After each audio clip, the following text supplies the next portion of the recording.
Welcome to Continue Mission Radio with Captain James McCormick. By veterans, for veterans.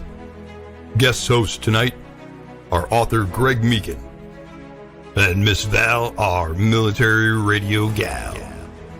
Continue Mission starts now. You got me headed to the left, headed to the right, headed back and forth, but baby, it's alright.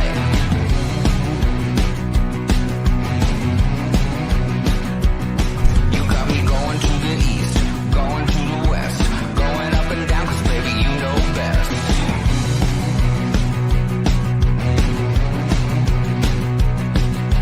All day, all night, running around, I'm never gonna stop because you never settle down.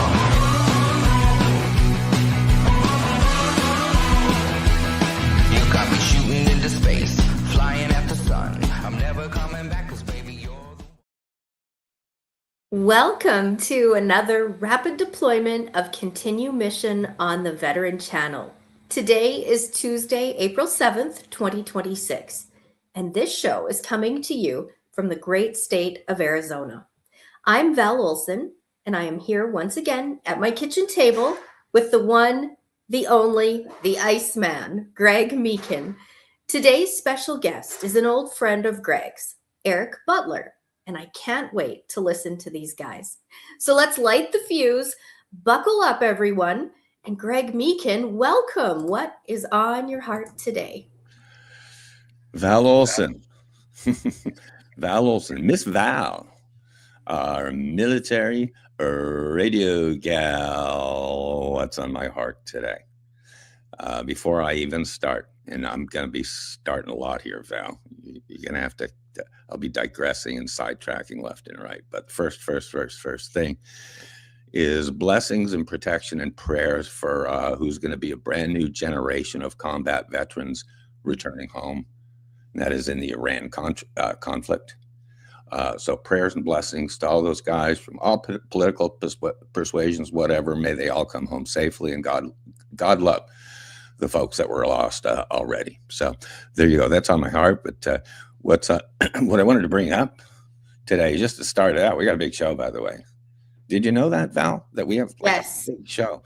The key is to pack as much as you can get into 59 minutes, and see if you can do that. Which I can't dream it gets to that point today, because we're just jammed with content. But what's on my mind, what's on my heart, and this is really to all the young people that are going to be listening. We're probably going to set a record today, Val, of young listeners. Okay, just saying that. Generationally, lots of Gen Zs going to be listening to this. But to all of you out there, especially younger salespeople, a deal requires 4 things. Okay, a deal requires 4 things. Number 1, a buyer who's ready to buy, a seller who's ready to sell, a product or service that's available, and then number 4, all importantly, is someone to pay for the whole thing. And if you don't have all 4, boy, you can't include the product or service. There's been a lot of supply chain issues these days. In the old days, there were Toyota Priuses, waiting lists, hundreds waiting lists. So, but unless you have all 4, including who to pay for it, which is usually a bank or whatever, you don't have a deal. You don't have a deal. You have a conversation. So really wanted to share that. That could actually be a show for an entire day now. Well, and that's timeless. That's timeless advice. But, you know, that was one of my favorite points in your book. I think, just let me check, 173 in the manual. But isn't that timeless advice, regardless of what generation you're from? That's truly what it's all about. So great on you, Greg. That's wise advice. One thing I'm going to do, like, again, game time. Showtime is game time. 9 a.m. hard start. Usually it's Wednesdays. We did it to Tuesday here to accommodate double surgeries. Erik's got a surgery coming up. My next guest, I have a surgery coming up. So Tuesday was the day. That's what we do. And so we are on, it's called a rapid deployment. We can go live in under 7 minutes Val. We've Mhm. done it before nationally. You and I have been out broadcasting live on a Friday night to 200,000 live viewers, U.S. veterans, military veterans. So it's very, very cool. Our reach is big. What I was almost going to rename the show today, that this could be a show for the generations. Okay, this could be a show for generations. One thing, and I'll introduce him here. God love him, Erik Butler, one of my dearest friends. Almost 30 years I've known Erik and worked with him and stuff. But before I say that, because here's the trivia of the day, Val. Speaking of generations, 20 years ago, I was 25 maybe. I was trained by Toyota Motor Company to manage the generations, because it was the first time in history there were 6 generations in the same workplace. There's still the odd little shuttle driver and stuff out there who's the senior generation, greatest generation. But it really could be a show for the generations, because guess what? Erik Butler, our next guest, he was a Generation X. And when I first met him, all that we could talk about was Generation X, because they were in their 20s. So Erik was a pure Generation X, but in his mid-20s. Now, guess what? And I'll let him know this. He's got a lot of Gen Zs working for him, kids in their 20s. And even guess what, Val, the alphas are coming up, the alpha generation. They're going to be turning, they're 16. They're going to be getting into the workplace in a couple of years here. This little alpha generation, they were known as the iPad generation. But the new one, next generation, we have one born in 2025 or 2026 this year.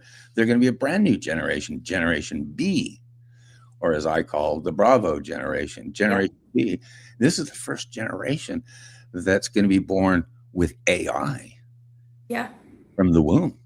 So I'm going to be blabbering, as they say. Take notes on this one, Val. I can remember 60 years ago, but I can't remember how I started a sentence. So what I'm going to do, I'm going to bring my friend Erik Butler on stage in just a second here, Val. He's a gentleman I've been begging to have on the show because we used to work together. He's in the car business up in the Seattle area. He's general manager of Kia of Everett. This is an awesome store, an awesome team of people there. Look, there you go. Kia of Everett. Anyhow, he's general manager. But he also, and I only found this out recently, his father was a war hero. Just call it that. Vietnam veteran, Army Ranger, Purple Heart, Bronze Star, the Army Medal of Commendation for valor.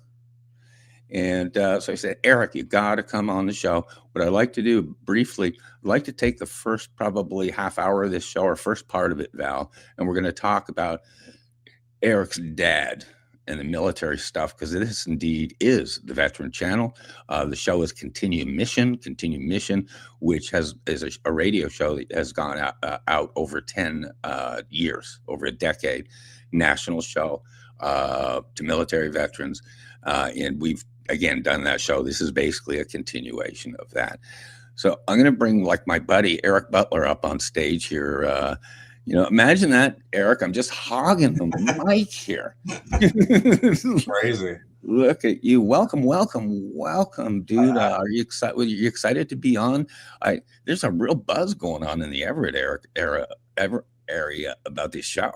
Oh yeah, it's awesome. It's but I do have to start with you mentioned the whole what makes a deal. I laugh about that because I think it was you that taught me that. Now, when you said that, I was laughing because I have to remember that, because I'll footnote you forever and ever now, because it's I don't know how many times I've repeated that, but I remember the very first time I walked into your office and said, "This is a deal." And that's when you told me there's 4 things that make up the deal. It was when the salesperson, you know this with our finance guys, right? The salesperson walks in, a little Greenpeace salesman. How's my deal going? Yeah. And I was like, did you say the word deal?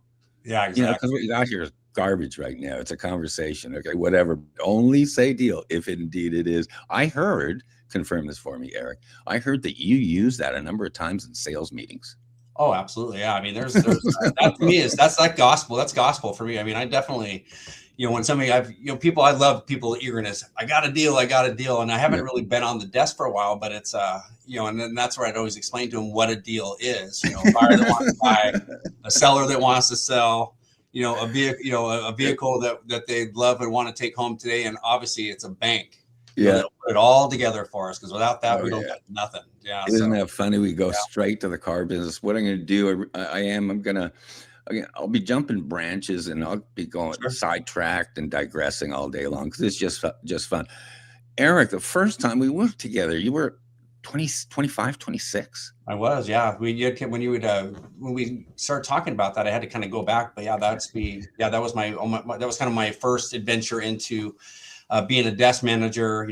Basically got thrown into that job, and had to really figure out how to a real dynamic crew. As far as guys that were very good, very high maintenance in a lot of ways, but were just killers. And they talk about throwing a new manager into that mix, but then to have some great mentors along the way. You were definitely somebody who taught me how to kind of look at a deal, how to manage people. You definitely did a lot of that stuff, and it was never kind of a chore. You go to certain people and they say, hey, I need help with this, and it turns into it's like a favor if I'm going to help you. That was never you. You're always very good to me that way. And so it's always good for me to kind of go back and think about all those mentors, because it's without them, this would have been a very short run for me, and so I'm very grateful for that. You're going to be the mentor of all time. I've told you, you're one of those guys, because you connect. And because I'm going to digress. I'm going to digress to what you just talked about. The very first time we worked together, when you were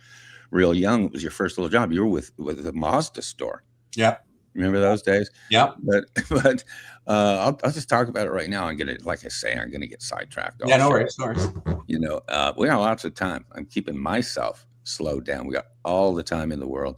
But the very first time, it's weird because you shared it here. I always remember like the first time I met people. It's usually a spark. It's a whatever. And like I say, you'll be a guy, Erik, you're 55 now. Yep. 10, 20 years from now, you're still going to be having guys you mentored and trained calling you for your take on a deal, or for how their numbers were. I got kids now from decades ago. They're calling me and telling me how much they make now.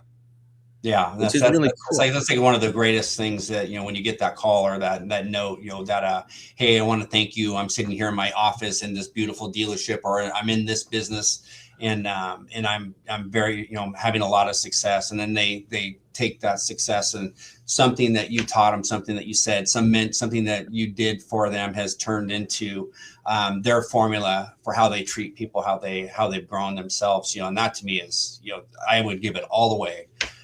Just to have that, be a legacy for me. I'll tell you, the very first time that I met you, because I'm pinching myself seeing you on the screen here, that could you imagine back then looking and saying, hey, Greg and Erik, what they'll do? They'll be on a national broadcast, broadcasting around the world and just we're in our gifts, though. You're doing what your gift is, Erik. I'm doing what my gift is. Yep. The first time I met Erik Butler. So great. I was a finance manager in a really busy Ford store in Bremerton, Washington. And we had I call it a satellite store. That's like a redheaded stepchild, the little Mazda store down the street. It was too, boy, big time. Oh, and that's where you talked about attitude too. That Toyota taught us, if a guy comes to you with a deal, you say, that's the best part of my job. Let's go. Let's go. Yeah. But so I'm sitting there as a finance guy. I'm probably buried in 20 deals as usual. And then I see this kid kind of run into my office. And it turns out his name was Erik Butler. He introduced himself. He said, I'm Erik Butler. I'm the sales manager down at the Mazda store. And it was fun. We had this conversation because I said to myself really quickly, you'll love this, Erik. Tim Samuel loved like a couple of weeks ago when we talk about the old days, but it's when you met. Because it takes you back. This is before you were married. This is before you had your kids. Right. You still had some hair left, that whole thing. Yeah. But you came in, I said to myself, because you came in with a file, and the file was completed, except for finance. And I mean, completed. Any finance guy out there, or sales manager, knows what most files are just a mess, garbage, loose ends, all that stuff. It was a completed deal. was a sales manager down at the Mazda store. He did the deal. He desked the deal. He closed the deal. He sent the deal over to the lender, Primus. You had these great little Mazda leases, Primus. Yeah. You get an approval, or you bring in this deal to me. You say, hey, I know you're busy, Greg. I know you're a real busy guy, stuff. But could you write this deal? It's like the customer's there, signing autographs in the green room, and you bring them in. I said, that's a first. First of all, who is this kid, Erik Butler? Because 25 was very young. It was a very young kid to me, 26, I think. Yeah. I said, who's this kid? Because number one, he's got his ducks in a row. He's got to file this complete. He's a 5-tool athlete, like you'd say in baseball. You do everything.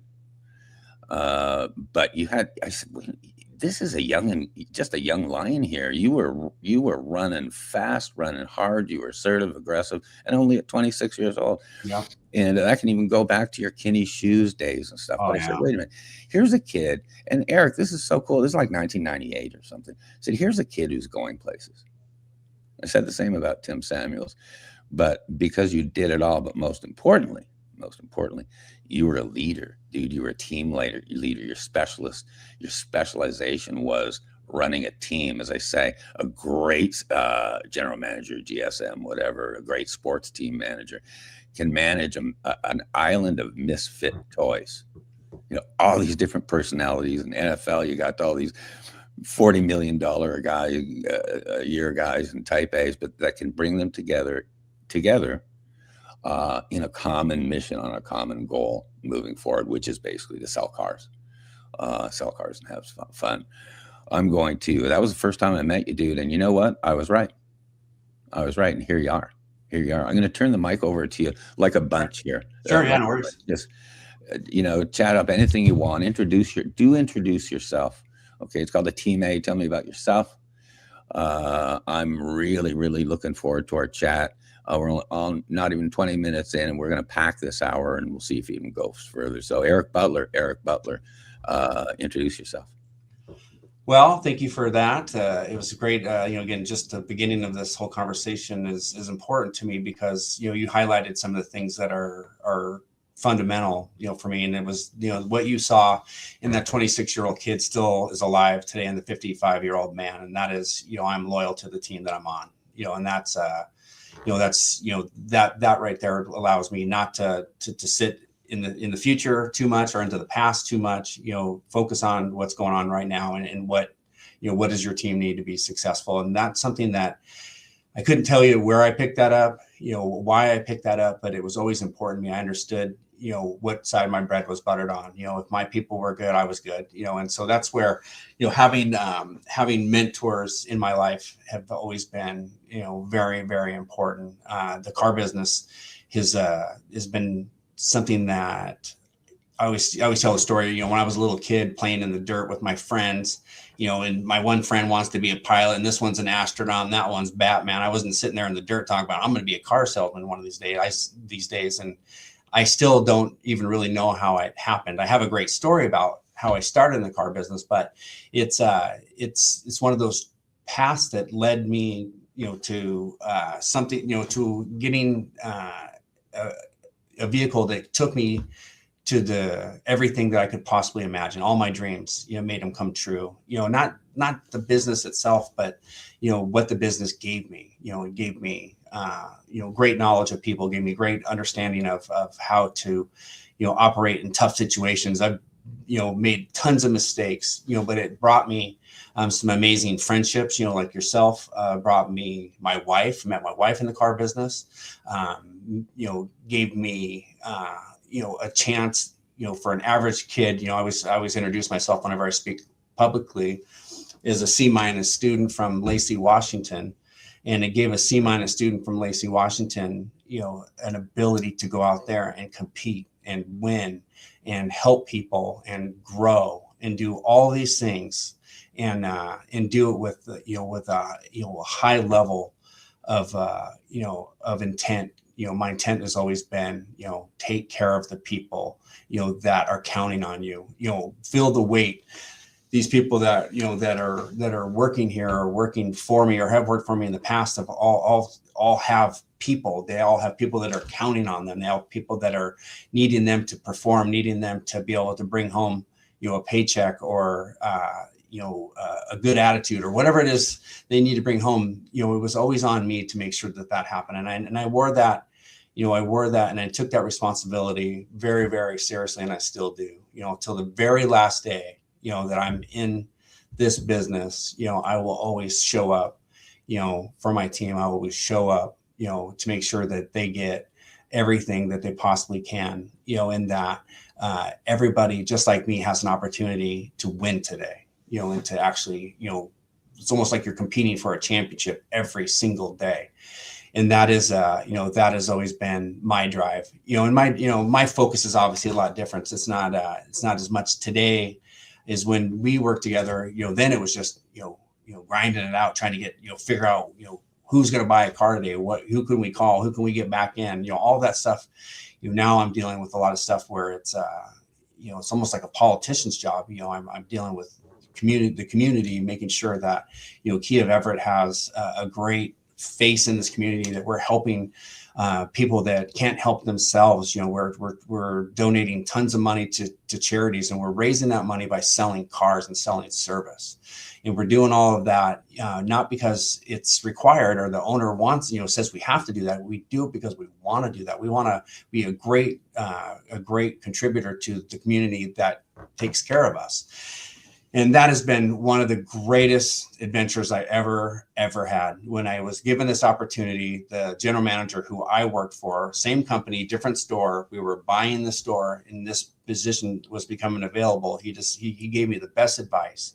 He says, as general manager, of Kia of Everett, that store will take on your personality. And that was probably one of the greatest challenges I've ever heard, because you have a little bit of fear, like, what if I have a terrible personality? Is my store going to be, like this horrible place? Nobody's going to be happy? Or, what do I need to do to make people really understand that, these principles that I just shared with you a few minutes ago are really going to come out, and this store is really going to represent me and represent my owner, who's an amazing, amazing person. I have two really amazing dealers that I work for, that treat me like I'm in their family, treat me like I'm an equal, and they trust me to lead their team. How do I make sure that my community sees that? And man, what a great run it's been. We've been open for just a little over 5 years as Kia of Everett, and it's just been the most, the biggest honor I've ever had a chance, to do anything, is to serve this community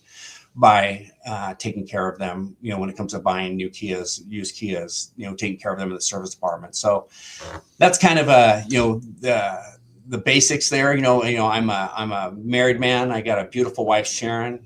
We just celebrated 21 years the other day. Nice. Yeah. So, I mean, that's my number one. I have 4 beautiful kids. We have a blended family. I have a son, Devin, who's 30 now. I have a son, Kyler, who turns 30 on, Friday. He'll be 30 on Friday. My other daughter is Ashley. She's 26. She has a little boy, and she's married. She has a little boy, Bo, who's 2.5. And then I have my youngest daughter is Kira, who just graduated high school last June, but has been an IT person, worked as a student employee in the IT department for the school district that she went to school at, and has been gainfully employed in IT since she was 14 years old. So she's now working for a company that services the North Shore School District out in Redmond. And super brilliant, beautiful, powerful, just like her mom. But all my kids, all amazing. One of my sons, Kyler, works here with me he's a salesperson. And Kyler and Ashley are my stepkids, but we've all been together since they were very young. So I've never been one to, when they talk about their real dad, I kind of, well, what am I then if I'm not a real dad? You know what I mean? So that's but my family is obviously, my everything. So yeah, I think that's a pretty good introduction of myself. What do you think? There you go. I just can't believe I'm pinching myself listening to this, because this is all history. you know, of your development over the next, especially the last couple of decades. Yeah. Great teams. There's a different. You run a great team, and that's a total shout out to Kia of Everett. You're passionately sharing about that, and it all starts. I always say it starts at the top. It's leadership, and you're one of those guys. And your ownership group are fabulous, but it starts at the top. And indeed, your personality is reflected all the way down through the organization. So, like, kudos on you for that. Anything else, even specifically about the Kia store right now? I do want to get to your dad. Yeah. I want to talk about your dad. Yeah. I want to still talk maybe even a little more car business, because believe it or not, every military guy I know out there in the world, and every veteran I know in the world has got a car. That's all they ever want to talk to me about, their Kia of Everett. But take a minute, Eric. Just talk about your store, your team. Again, hats off to them. Everyone that I've kind of met and communicated with have been fabulous, and they do, again, reflect the passion and the leadership of their leader. Go ahead and chat about your store a little bit and your team, Eric. Sure, absolutely. I mean, again, Kia of Everett, Chris Brown and Shannon Harnish are the owners of are the owners of Kia of Everett. You know, they run the Harnish Auto family, long-standing family out of the Puyallup area. You know, that's where most of their stores are. We have 2 stores up here in Everett. We have Kia of Everett and Chevy of Everett. But you know, their guiding principles. You know, what drives them is taking care of, you know, their people. You know, and when I went to work for them, and it'd be 8 years ago in August, I have never worked for a place and for anybody that, you know, that really valued my opinion and really, you know, took the ideas I had and actually put them into play. And I was the used car manager for that Subaru store that they own. And it was, I was just blown away by how my opinion really mattered. And, you know, all these years of experience, was something that I felt like, you know, was I had a lot to offer, but I was always somebody who knew what my place was on used car manager. I'll focus on used cars, but they wanted to know what I thought about the advertising, what I wanted to do, you know, differently, you know, and they always had this saying, you know, I always loved the saying, we're willing to try something for 90 days and let's see how it goes. That was never the case for anybody else that I ever worked for, you know, so that, you know, that freedom has allowed me, you know, to take Kia of Everett, you know, to places that I don't think anybody really expected it to go. Honestly, you know, Chris and I, you know, originally the goal was he bought the store in the middle of COVID. We opened in November 2020.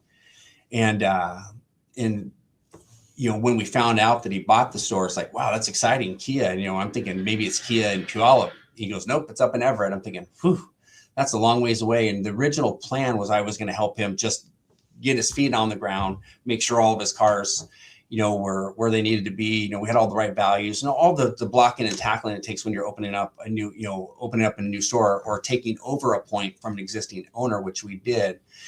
And, you know, the one thing that I found when I very first got here, and I wasn't here for very long when I figured this out, is this is the most genuine place I'd ever worked at. I mean, you had some real car guys here, Greg. I mean, these are guys, they've had, you know, they have a track record. I mean, these are some guys that have been through it and they were pros. I mean, some of the best pros I've ever worked for, some just OGs, managers the same way. And I just never felt more at home, like, man, this is like the place, you know. And so the conversation changed, like, as we're getting towards the end of the transition, it's really time for me to go back to Puyallup. I you know, please, you know, let me stay here. Let me go and see what I can do with this. This would be an opportunity, I think, that I could be, you know, very important. I can make this happen for us, you know. And the owner didn't really have plans to name a general manager right away. And he gave me the opportunity, and I just couldn't be more grateful. He basically, you know, said, this is your slate. You make it how you want it to be. You know, here's the things that are important to me. He communicates, you know, like nobody else. Shannon the same way. And shoot, I mean, we just took off. I mean, just quickly, you know, turned on the music. That was one of the very first things this guy did is he installed really good speakers and got a really good music system. We just turned on the music because the place was really quiet when we very first got here. And I swear that was magic. I mean, it's probably one of the most important things on our showroom is that there's a beat to the place. And everybody that comes in here knows it and they feel it. And they always tell me, man, I just walk in this place, I can feel the electricity.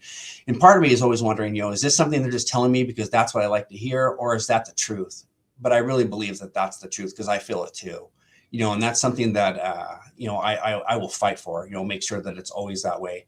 We've definitely been through it. We've been through our ups and downs. We've in growing, there's always going to be pain. We've had plenty of that, but the pain is not the kind of pain where, people are doing the wrong thing. It's the kind of pain that, hey, we want to get better. We want to get bigger. We want to do more. How do we get there? Which was where I get pushed. It's like, man, I got a group of people that really want to grow. I have to grow with them. And that's the secret sauce of this place. We grow together. We work together. We communicate like crazy, and we have the support of two amazing dealers that, have allowed us, to spread our wings and really fly.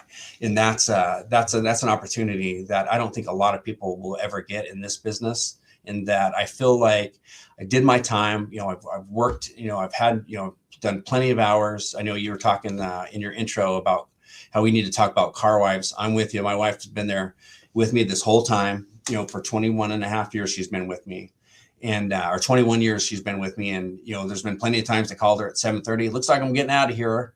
I'll see you at 8, for dinner, and 10 o'clock. Hey, I'm sorry. We had a late deal. I'm sure your wife has heard that about a million times, especially being in finance, but she stuck with me. And, with her support and with the support of the dealer and all these great employees, Kia of Everett is really a special place. So, yeah, I mean, I have, an evolving team still. We're still growing our team, but I'm telling you, Greg, you are a guy who could appreciate these OGs, that I had here. I mean, we have some just amazing car guys, and that was really the secret sauce. And it was them that made me want to come, to work in Everett. That's amazing, dude. Boy, you're taking me back to, I don't know if it's the same now. The most underrated thing about car managers, just call them car managers, is how hard we worked. Well, hardest working human beings I've ever seen. And honestly, and we were 7 day a week people.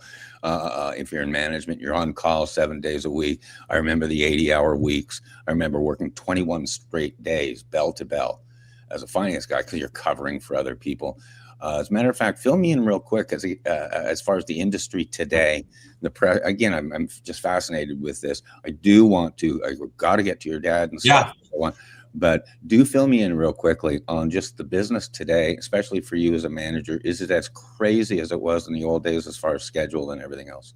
It is. I mean, but we work, the people that work for us now. It's different generation. I mean, you can't make people, work 7 days a week anymore. It's not how it is. At least not here. At least not in this company. It's not. And I talk to a lot of other dealers and general managers and stuff like that, and they really, there's really big there is a balance. Is there still long hours? Yes. I mean, is there still a lot of, is it still, can it get still super grindy? Absolutely. I mean, that's never going to change in this business. But I mean, there is a level of, of work, life, balance, that I see more today than I ever did, when me and you were together. There was, you were a slave to the business. If you wanted to make it, you worked.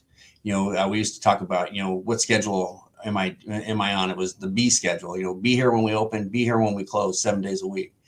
And that just doesn't work anymore. We have people that that would rather spend time with their family than sacrifice their whole lives to their jobs. But those people have a great amount of value, because when they're here, man, they are just so on it. And I've learned to support the younger generation. You talked about I'm Gen X and Gen Zs and millennials and all this stuff. And I hear a lot of people that have been in the business as long as I have talk very poorly about people like that. And it's just it's such a they're missing the boat so bad, because these millennials, these kids, if they feel like they're a part of something, they feel like they're a part of a team, they feel like they're part of the vision of the store, they will knock down walls to make sure that you are accomplishing what it is that you're trying to accomplish as a company. And I have had some of the most amazing experiences, training these guys, because man, they're smart, they understand technology, they know so much more than somebody like myself knows, and they teach me, and I learn from them every single day. And it's just you kind of live vicariously through them and all that they know and all that they're learning, and it's so fun to watch them, click into, wow, if I do what you said and I go out and say that to the customer, they're going to actually want to buy the car from me, and they're going to send all their friends and family to me. And now I'm going to figure out a way to take that to the next level. I'm going to add it to my social media. I'm going to go and I'm going to go viral on TikTok. The stuff that these guys are doing these days and gals are doing is so incredible. Right. And it's just, the business is, honestly, for me, and I can say this, without any hesitation, this business is so much more fun right now, than it ever has been, and it's because of the people, it's because of the people that work with me and that I get to work with, is just some really dynamic people. So I think that you were somebody, to me, kind of like how I feel like I am to a lot of them, today, that I'm open, I've been in the business for a long time, but I'm not going to discount the fact that they haven't. I'm never going to hold that against them. I'm just going to make sure that they see, everything that this business has done for me. But yeah, I mean, there's a lot, but it's a lot of fun. It's a lot of fun. What warms my heart is it seems like this generation, under leaders like you, have found life balance. Balance. Hello, work hard every weekend with your kids, whatever, but life balance. And that was unattainable. And again, I don't want to say in my day or the old days, it's important for all generations to learn and glean from each other. Like you're saying, you're learning so much from the younger generation. Side note, Sheriff Mark Lamb, when I had an interview with him, and this is about 4 years ago, Eric, Sheriff Mark Lamb, because we were talking to generations, and he said the most underrated generations in the world are the younger generations, because many people label them. And he said, for example, millennials.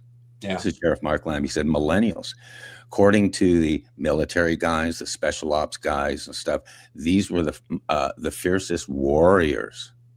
Millennials, because they inherited just a lot of their constitution, personal constitution, from their grandparents, which are baby boomers and the seniors.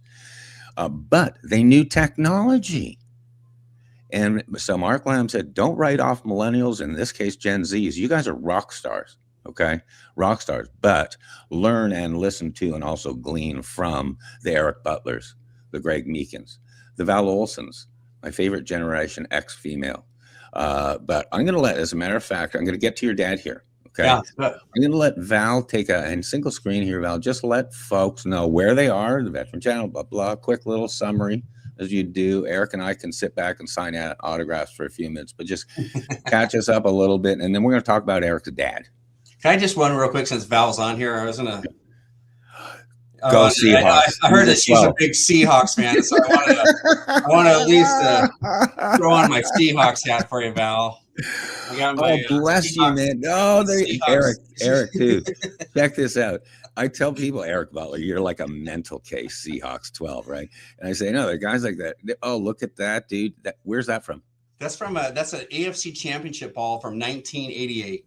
Nice. Nice. I feel like there's some dirt on that ball. That's how it came. I don't know where it must have been pre-used or something like that, but it came in a box. But yeah, somebody gave me that as a gift. But yeah, I heard that you're a huge fan, Val. So I want to show my support for you and my beautiful Seahawks. Thank you. My Super Bowl champion Seahawks, my 2-time Super Bowl champion Seahawks. Eric, you're like hardcore. You have season tickets and stuff. You're down there. You paint your face and stuff. You got Gary Creek painting his face. All you guys, man, hardcore. And like that photo indicated, which is before, while I still had hair, and a Seahawks 12 jersey.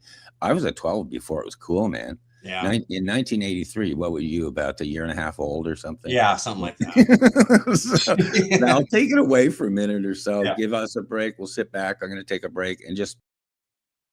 All right. Well, just like that, I'm going to do a little house cleaning around here.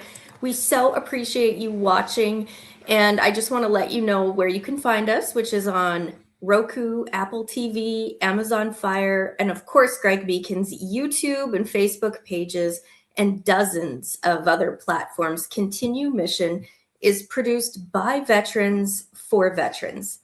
And remember, everyone, we are actively recruiting, of course. So you can always drop us a line. We love to hear feedback on what you love about the show, maybe some upcoming guests. You have some recommendations.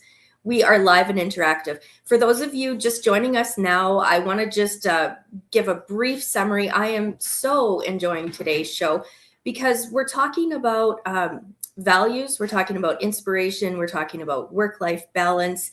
And I think that that's what it's all about. So Erik's talking about what it's like amongst his team and in the building that he manages. And I just kept thinking, it must be a real inspiring place, because when you have many different generations working together and you weave this tapestry of everybody being celebrated for what they bring to the table. And that's what I kept hearing is, there's a celebration, not just people checking in and being tolerated. And I think when you find that balance, it is magical. It really, truly is. And it takes some key things. Now, I do have a question for Erik, because he's talking about the OGs. So I don't know what the OGs are, but I'm curious to know. And I love how you describe the secret sauce, because there truly is a secret sauce. I believe that professionally, personally, and when you find it, you just know. So I want to bring Erik back on the stage here, and just if you can elaborate a little bit more on the OGs. Well, OGs, I'm going to really sound like an old guy here, but OGs is original gangsters, I think is what OG stands for. But but I mean, OGs denotes basically guys have been in the business for a long time. This business is, in the way that the car business is famous for, changing a ton, technology and stuff like that has really changed how we do things. And at the same time, not changing at all. I mean, the way that a car sale happens, you start off with a meet and greet and you work your way through the system, work your way through the process after that. And car guys are very anti-change. And it's kind of funny. So OGs are those kind of people, right? And as much as I qualify to be an OG, I've understood, that this business is changing, the customers are changing, the way people want to buy cars is changing. And we have to people don't need to meet us where we're at. We need to meet them where they are at, and that's the big change. But that's controversial when you get into rooms of, car dealers. They don't like that. They don't like to hear change. They don't want to hear about AI. They don't want to hear about, transparency in some cases. The really truly successful car dealers today and business people today, not just car business, but business people, have adopted those philosophies. Meet people where they're at. Be transparent. Don't try to evade or avoid anything. Be honest and just show people who you are. And I believe that people can still judge character. And I believe that people know who you are when they meet you. And I think first impressions are very, very important, that you make a great one, because you only get that one shot. So, but yeah, that's what OGs, and that's kind of the philosophy there. I love it. What a cool story. Greg and I have a saying around here, wake up in kindergarten, but before you know it, you're in grade 1. And so I always ask questions. I love to go granular on details and just really understand from our guest's perspective. So you also talked about the younger generation coming up in AI, and using a blend of all the generations working together. So can we talk a little bit about that vision and how you've been able to bring it full circle, utilizing everybody? Yeah, I mean, it's just accepting, the unfortunate part is not just in the car business, but in the world that we live in, that, there's just people they're going to hold people down because of, their age, because of who they are, because of where they come from. There's a lot of reasons why people get held down. Everybody has value. Everybody can bring something to the table. Where I always felt that that the pages that I read from are, if somebody wouldn't have given me a chance, if somebody wouldn't have given me an opportunity, there's a lot of stuff that I would have never been able to pull off. There's so many things that I would have missed out on if somebody just wouldn't have just given me that shot, and a shot is earned, but there's a lot of luck involved in the world that we live in success, in personal lives and then business lives and stuff like that. So I look at every single person as somebody who has something to offer. I'm looking for, what can they bring to the table? Not to benefit me necessarily, but to benefit themselves. Where's their secret sauce? How can we help them see how great, or what potential they have? And people just don't get that nearly enough. And our world needs that right now. We need to be talking about the wins, more than we ever need to be talking about the losses, and that's where I love what you guys do. And I love the fact that we get to talk about, somebody like my dad today, because that was a guy, that, we're going to talk about him being this total, I don't know if I could say badass or not, but he's a badass, when it came to being, a young soldier in Vietnam. But, he led his life with kindness. He had a great, attitude when it came to, how to live your life. He was, the model, for me of who I am, so that's why I'm so excited, that you guys celebrate veterans, that you guys give people a chance to talk about their service. In my case, talk about my dad's service. Well, I'm excited. I'm going to bring Greg back on stage here, but so I feel like authenticity is truly the real currency, and it's never going to expire. And so we each carry our own brand of that. And I can see that and feel that today in talking to you. So it's very cool. I hope to visit your dealership someday just to absorb what's going on there. You just have a value. You find value in people, and that's what we do around here too on the Veteran Channel. So Greg, I'll hand the mic back to you. Very cool. This is so fun. This is so cool. I'm going to want to go straight to your dad. You brought him up. Yeah. It was such news to me as far as what his service was. You kind of know people maybe over the course of 3 decades, but you really don't know anyone. And that's why I love show prep and radio. I love it because you'll learn stuff about, your guests that you would have never known. Take a minute before we do any photos or anything, because I'm going to put up a little bit of a slideshow, a little bit. Just take as much as you want, 2-3 minutes, 5 minutes, whatever, and just talk about your dad and what just the whole thing. Go ahead, Eric. Yeah, my dad, Bill Butler, is. I always like to tell before we talk about the veteran part, but my dad was a furniture guy his whole life, salesman. That's where I learned how to kind of sell was kind of watching him, and and my dad was not a natural. He started selling.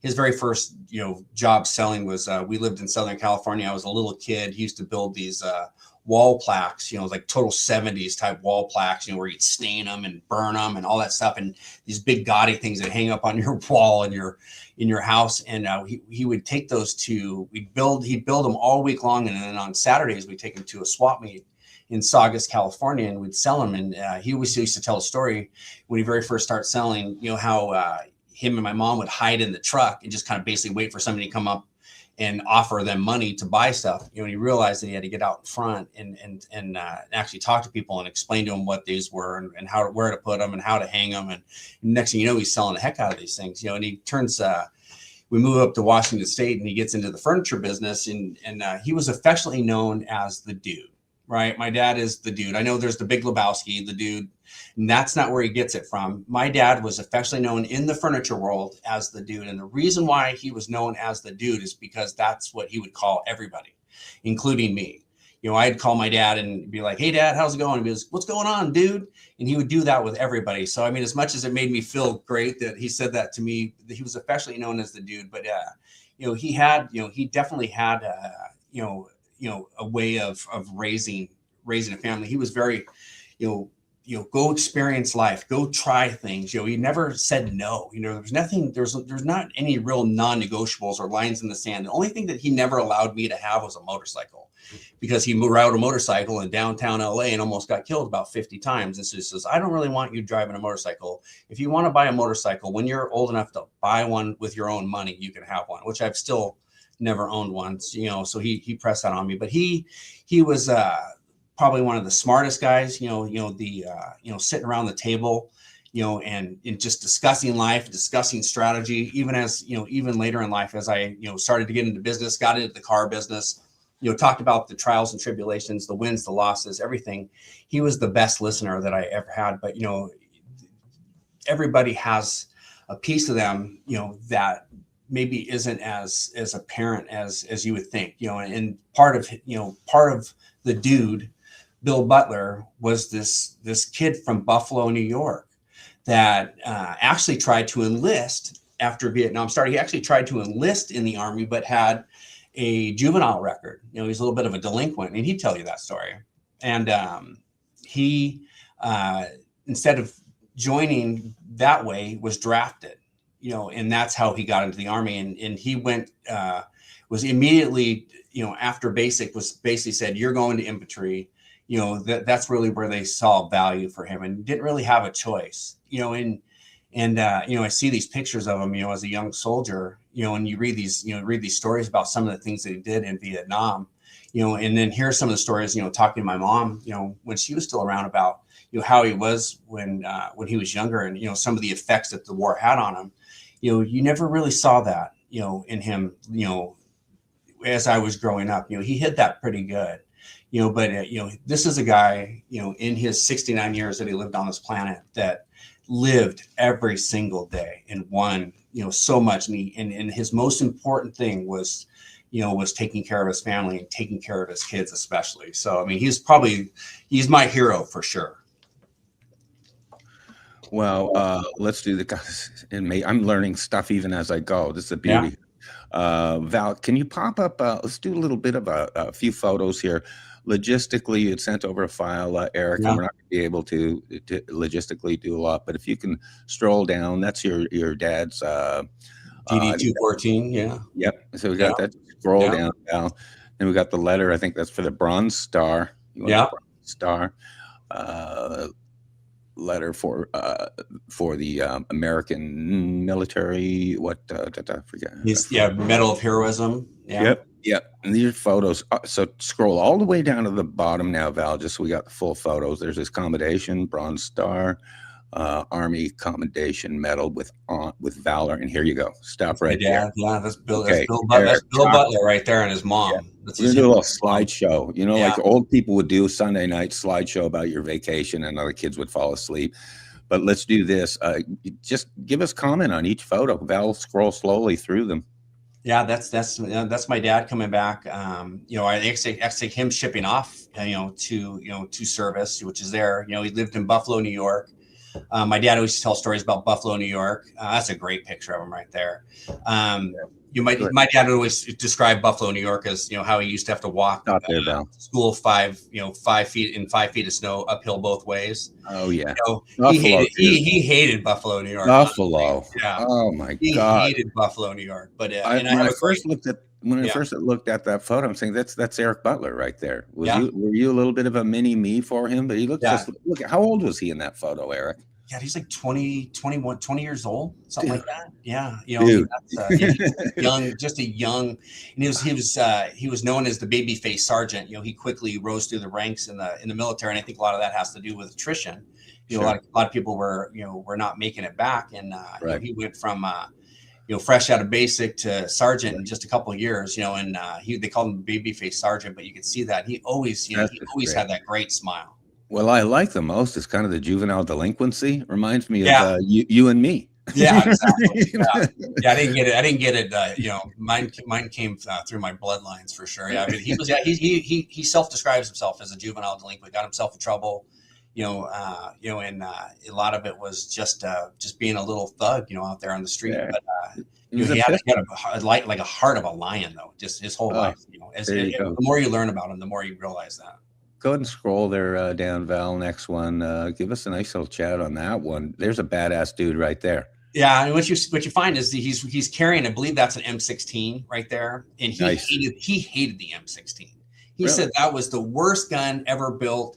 He said that thing when it was all going down and all hell was breaking loose, that gun would just without fail you. It would just jam up. It would not work, And so his gun that he said that he liked to carry when he was in country was the AK-47. It's a Russian built, assault rifle. And that, I go, well, where'd you get AK-47s? And he says, well, I get them off of dead soldiers, and I was like, I'm listening to that coming from my dad. I'm thinking, what? But he goes, yeah, I go, where would you get ammo? He goes, from those same soldiers. And he says, there's in one of his letters, one of the things that he was given a medal for was he was in the middle of a fight. His gun jammed, his M16 jammed. He ended up having to put himself in harm's way to go and get another gun to come back to take out the enemy. I'm thinking, this is my dad. This is the dude. My dude is doing stuff like this. This is stuff that you would see like on a movie like Rambo or something like American. That. Crazy. Dude, that's so American. I watched a war movie the other night that was like Norway, the Norway army, and then the Nazis were going to be coming in and occupying. And dude, those Norwegians, they just surrendered without firing a shot. So, but not in America, man. We leave no one behind. Okay, we leave no one behind. Go to the next photo, Val. This is great stuff. I'm loving this, Eric. Here we go. This is him after he was injured for the second time. He actually got shot in the leg. They were making their way out of a firefight and going through a rice paddy. He got shot in the leg, sent to Tokyo, Japan, and that's him as he's recovering from his injuries. And from there, he actually got taken out of country and shipped to Fort Lewis, Washington, and that's that's how he learned about Washington State. And told himself he was a sergeant, he was a machine gun instructor, and he told himself one of these days I'm going to move back to Washington State. And I have which kind of leads to I don't want to go out of his Army service too fast, but when he got out of the Army, got all those combinations, he's a war hero, by every definition, but he wanted out of Buffalo so bad that he actually this is a great story. He took 20 junior colleges in Southern California and he put them on a dartboard, Greg, and he stood back and he threw a dart and he ended up, in the Santa Clarita area. In towards LA, LA County is where he ended up. And it's kind of the history is a couple months after he got there, he met my mom, next thing you know, there's Erik Butler. There you go. Next thing you know, Fort Lewis, what a connection. Because I spent a lot of time, in the car rental business. I used to do sales calls on Fort Lewis and McCord at the time. Now they're combined. Yeah. Right. Those are great guys on that base. Great guys on that base. I grew up right by it, in Lacey. That's right, Lacey. Yeah. Tell us about the next one. Next photo up. Go ahead, Eric. This is a great photo. Yeah, that's my dad as a little kid. My sister had these photos. His family in Buffalo, and and his brother Mark had sent some pictures, to us, that they had found, after my dad's mom and dad had passed, and so we got some pictures that we had never seen because we never really, as a family, were connected to that family in Buffalo. He hated Buffalo so much that we never went and met. We had this whole family. I just met my Uncle Mark, his youngest brother, last year. I was in Dallas, Fort Worth area for business and actually got to meet him and his beautiful wife. And it was a treat and to hear the stories, about my dad as a big brother. He just always talked very highly about my dad and how my dad was kind of his protector because there was a couple of brothers. My dad was kind of the good seed. He had a couple of brothers that weren't really a good seed. And he would talk about how my dad was kind of would always protect him. There you go. And then last but not least. Bam. There Look at that. Look at that. That's my mom and my dad. That's Suzanne Butler right there. And, that's me as a little toddler, and you can see my dad, he kind of started changing his appearance. He had always had the great hair. He was always, he has a beard there, but he's almost his whole life. He always had he had just brilliant mustache. He was always known for that. Just a very debonair guy. Yeah. Honestly, Eric, I wish I'd known him. Yeah. He seems like a nice guy. Looks like he was a wonderful dad and mentor to you. And so I always say, if you want to know about a man, just check out his family. Sitting looking at Bill Butler's son right here on screen, and I'd say, hey dude, you did a good job. You did a good job. And again, he's I have a brother and a sister, Andrea and Shane. Yeah. Both great human beings. My sister was so kind enough to send all these pictures. She was so excited, to hear about, how we got to talk about my dad, our dad, and he was, just an amazing human. Funny thing is, I'm going to reflect a little bit here. You're getting me old and weepy here. I know. I'm like,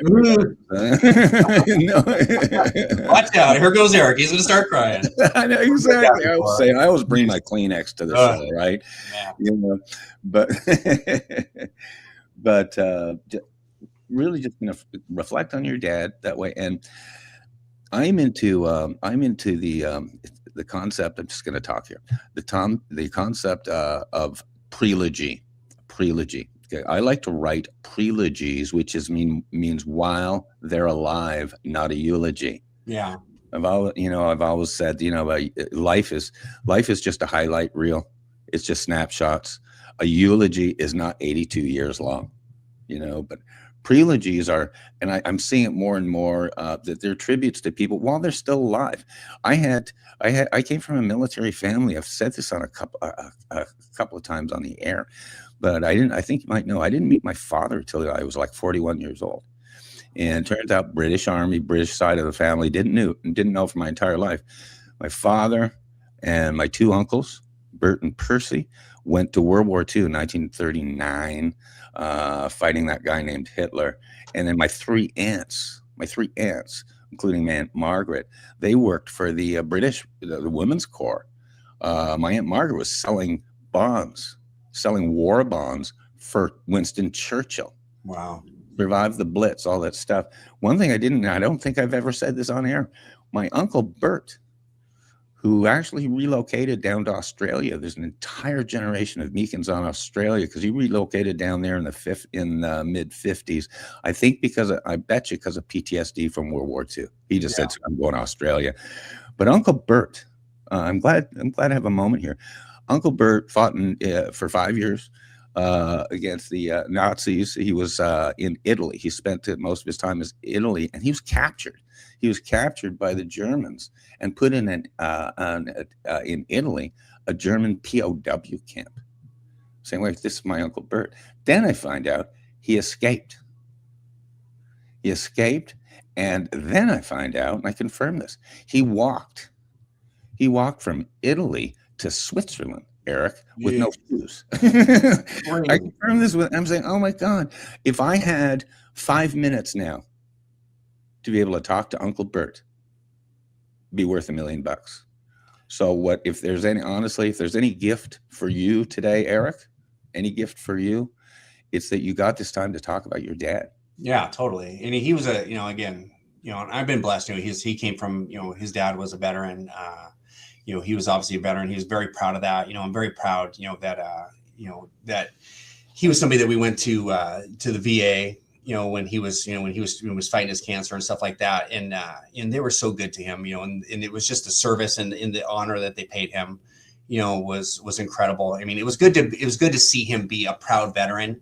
He's always, he just didn't wear that on his sleeve. He wasn't one of these guys that walked around with a Vietnam hat or a jacket or anything like that. And there's nothing wrong with that, but that's just that he was a father. He was, he was a great friend to so many, and he was just the dude. I mean, he was the dude, and it was, and it's there's no better way to describe him, but he had that, there's obviously, like you talked about your uncle and, walking from Italy to Switzerland, you're dropping this inner city kid from Buffalo, New York into the jungles of Vietnam. Yeah. And he was a war hero. He did stuff that, none of us know what we're capable of until we're put in these situations, and he did so many amazing things, and you read these letters from these generals and you're just like, who is this person?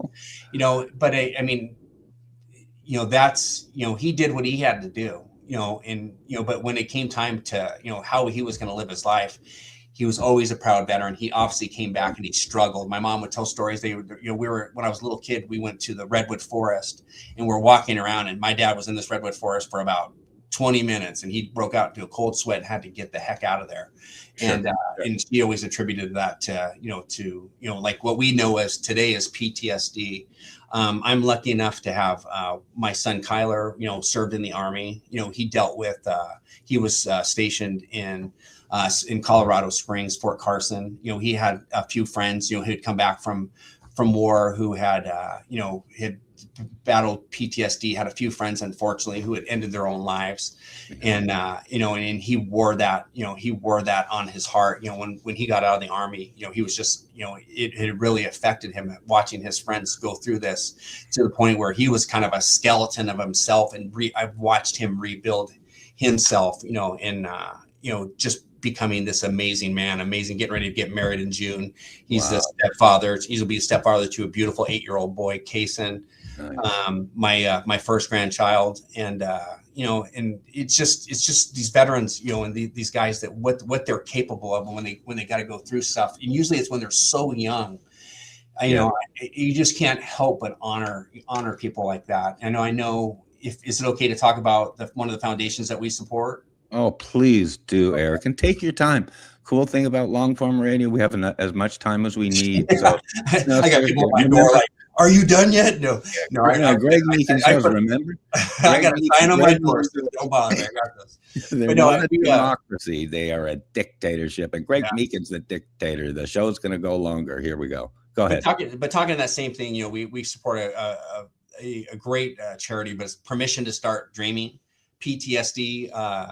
Leslie Main is the founder of that. They do a lot of events to raise money. They do a lot of things to raise money so that they can send, veterans and now first responders, to camps to help get them the help that they need. And it was based off of Leslie's son, Kyle, was a veteran, was in, Afghanistan, I believe, Afghanistan or Iraq. I'm sorry, I don't know that for sure.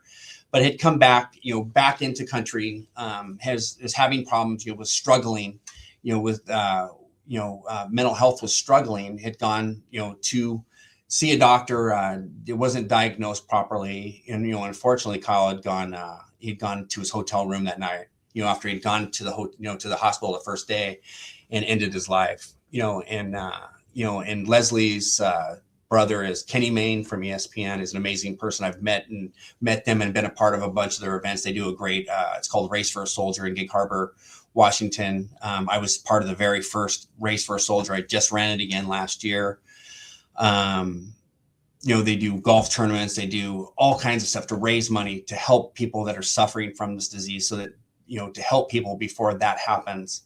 We know the statistic. You shared a statistic with me when we were chatting yesterday about how many, veterans are ending their lives. And Leslie has put together this amazing foundation. And I would love to, I'm trying to connect those dots, because I'd love for her to come on your show and tell you more about what she does. But, you learn by listening. She's brought veterans to us, people who have dealt with this stuff, people who have, been at that brink where they were getting ready to just end their own lives because of what they were going through, because of what their struggles were. And the help, that Leslie and her people have been able to provide to so many, has, it's just put like, wind under my wings. Like, my God, I just, most people have no idea what these people are going through. And to know that my own dad was going through that, had those same feelings, and he had to fight his way out of it, and you just hope that he fought his way out of it totally, but you never know, and they didn't have the resources back then that they have today. And people like Leslie and people, and foundations like PTSD, Permission to Start Dreaming, have really provided such an amazing platform, for our heroes, people that have served our country, our first responders, people that are out there, in harm's way constantly. And you mentioned, these new veterans coming back, from this Iran deal, they're going to need help.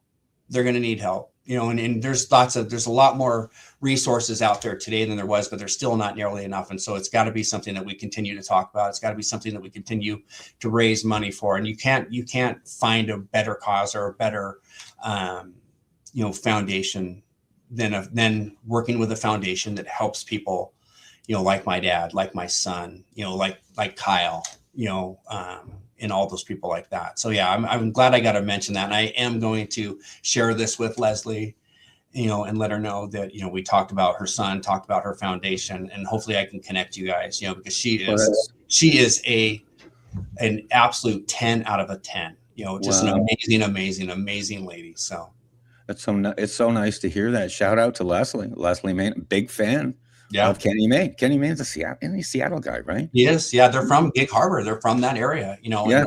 Yeah. He loved Kenny Mayne. Yes. There you go. He loved the Seahawks, man. Yeah. But shout out to Leslie. Where can we find her foundation and stuff? Because what we'll do seriously, normally, Eric, what we do is simply post on screen, her foundation or whatever. But do fill us in there.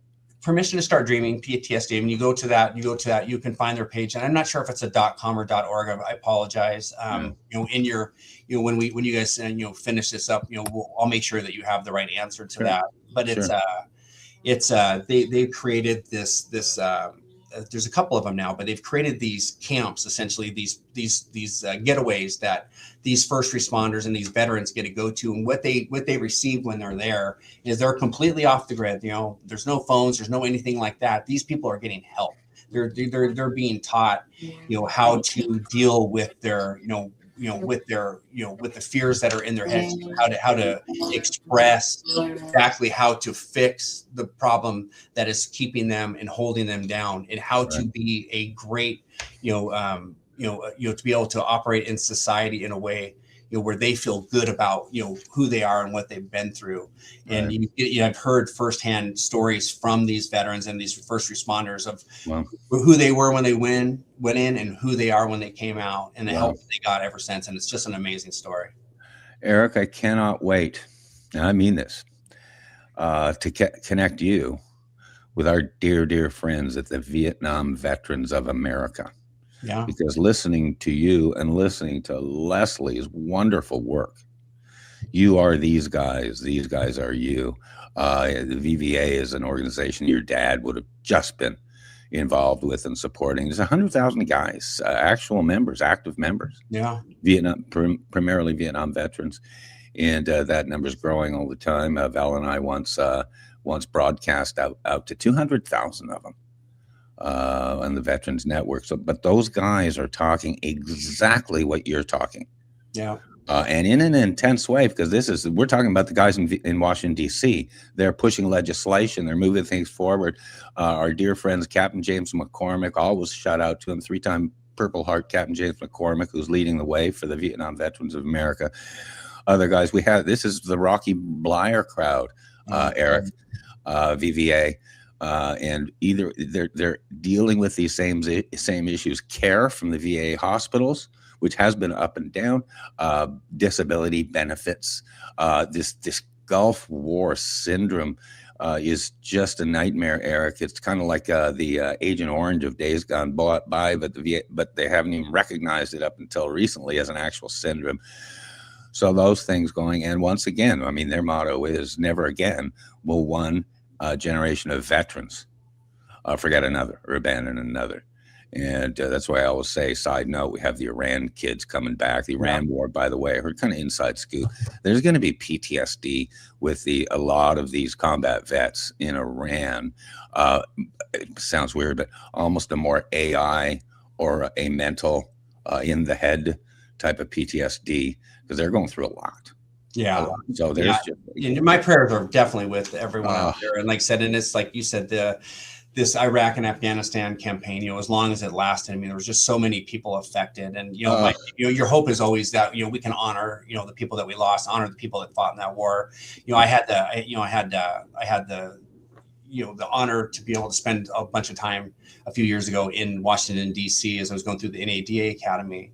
And I made my way down to that Vietnam memorial. And I mean, it was like to watch the people go through and reading the names and outlining the names, and to see the emotion in that small area was overwhelming. It's just like, man, and I just hope that they can do something like that for for our veterans, of the people that fought in that Gulf War, for sure. Oh, and Eric, these Vietnam guys, there's a lot, we're losing them every day. These guys primarily in their late 70s and 80s. Yep. Losing them every day. What really concerned me, I'm glad I kind of digressed on this, but what really concerns me, you're talking about those Gulf War guys, Gulf War, and then Afghanistan, of course. Following that, I am hearing this Gulf War side effects syndrome, what have you. I'm not a doctor, as they say, but they're talking about it's going to affect 7 generations. So they're as concerned about these Gulf War vets. There's an entire podcast, Gulf War side effects. This is all they talk about. They're awesome guys, plug to them. But the issue is 7 generations, because a lot of these guys are seeing issues with their kids and their grandchildren. Anyhow, I won't get into it deeply, but that's the kind of thing. But that's what the Vietnam Veterans of America are now just really trying to fix, not just talk about it, but to fix it.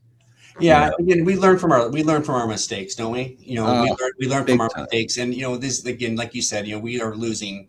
It's kind of like when you see those last veterans from Pearl Harbor and the last veterans, as the generation dies away, and it's kind of turning into that for Vietnam veterans. Obviously, there's still a lot of Vietnam veterans out there and still alive. And so, it's important that we never forget. It's important that we always fight for those people. We understand that those were like me and you we're dads, and we have kids, we have boys, right? And, to send your son, to watch your son go off to war, and then to not come back, and or to watch your son come back and be our daughter these days, and come back and be completely, in a state where they don't know, if they can make it another day, we have to keep fighting for these guys, and so I am so proud to be, the son, of a veteran. I'm proud to be a father of a veteran.